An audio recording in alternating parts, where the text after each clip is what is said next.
So today's meeting is a makeup for the one that we couldn't do in September.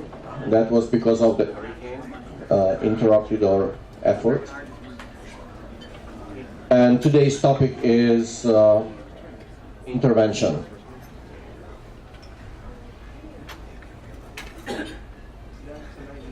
We will have to wait. Dr. Mehta is driving. He will be a little late. He will bring some new data he wants to show. But until then, according to my previous notes, Dr. Mehta was supposed to be the first speaker. By the way, there will be really no official speakers. There will be no official lectures. It's like an open discussion how we planned this meeting today. The first topic will then be the patient preparation for intervention. And now there are a handful of interventionalists or near interventionalists present in the room. Let me start the discussion with an interesting question, and please join in. And the question is, in order to expedite door-to-groin times, should we skip shaving the patient? I'd like to see if there is any,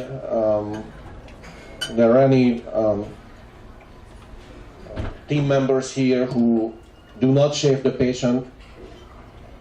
If you could show your hands. Everyone is shaving patients. I have one not shaved patient, but that was just because of guy. Dr. Mueller. Yeah, what I mean is, usually, because I know there are people out there who kind of never shave the patient.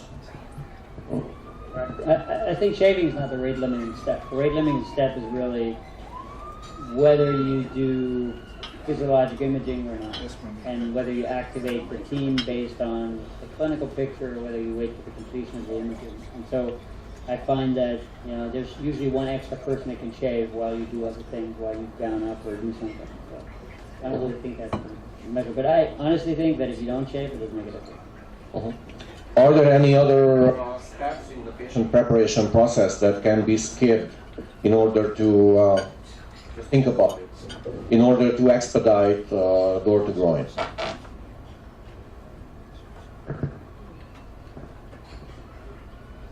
So again, the question is, what is your workflow? The workflow that we have started is to use in-house resources to get the patient prepped on the table.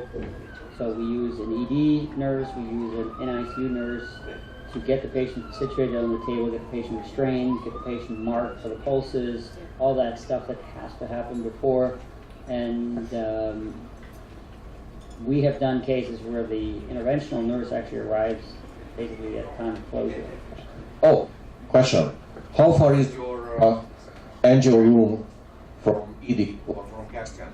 Well, the last 12 weeks it was a long distance, but now it's like just right across from the ER.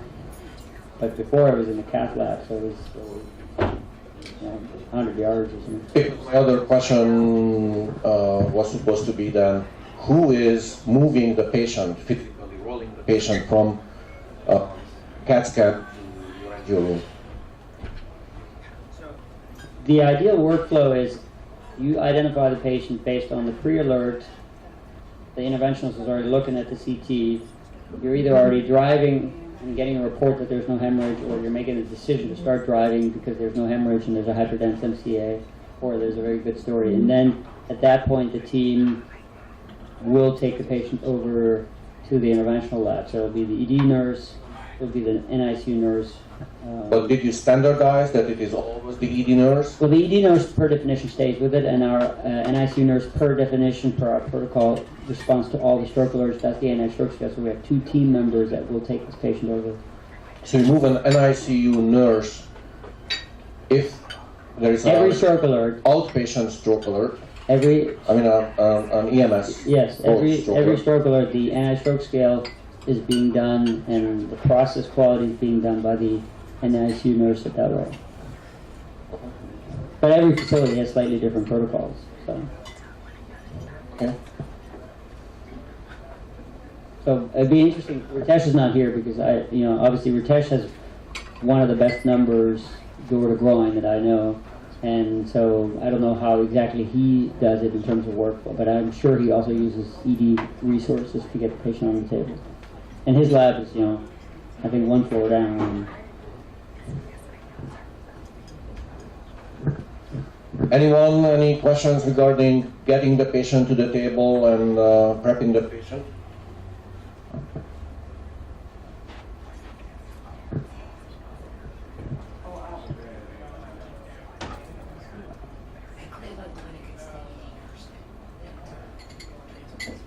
ED nurse. ED transport. What we have done is we've done a couple of mock stroke codes.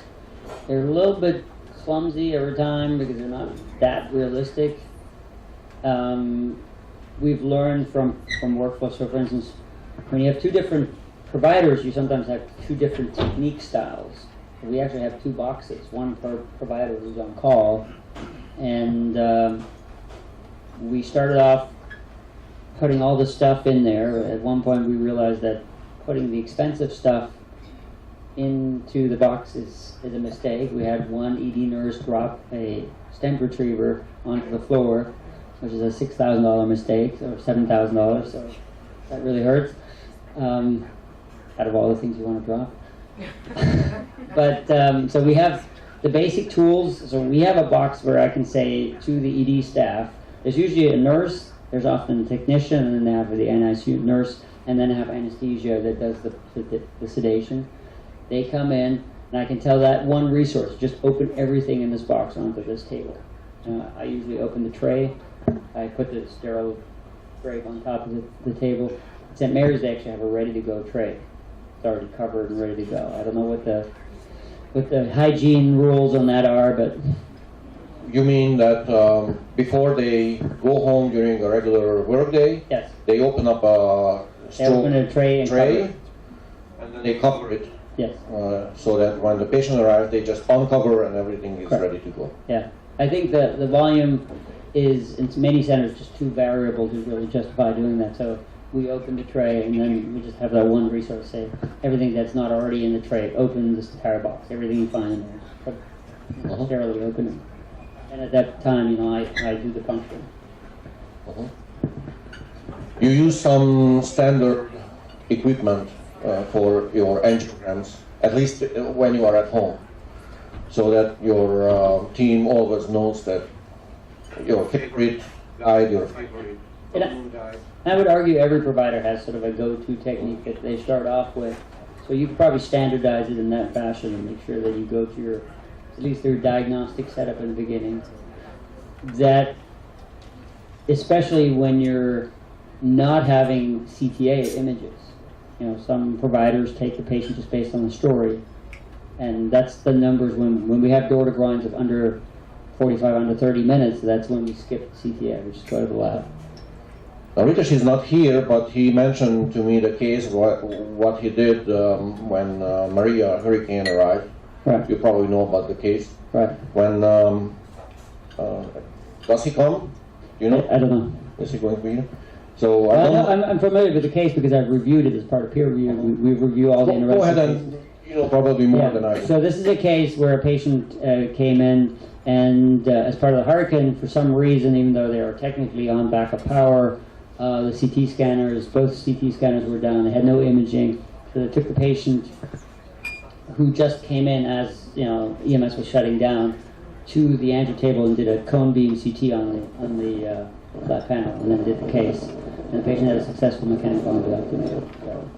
So, our flat panel CT technology, unfortunately, is not where we could completely skip CT. We have now the ability to do perfusion CT, which I don't think Does anybody routinely use perfusion angiography? Yeah. Angiography on the table? Oh, no. No. Perfusion angiography. All the newer systems do perfusion angiography. GE does it. Siemens does it. I find it a bit of a gimmick. It makes pretty pictures, but decision making at that point is already done. So I didn't actually buy the package. It was part of the thing. But if you have a good cone beam CT to rule out a hemorrhage reliably, you could technically skip CT. And there's a new setup where you actually have the CT scanner pivoting to an angio table. Siemens has one system. I'm sure there's others.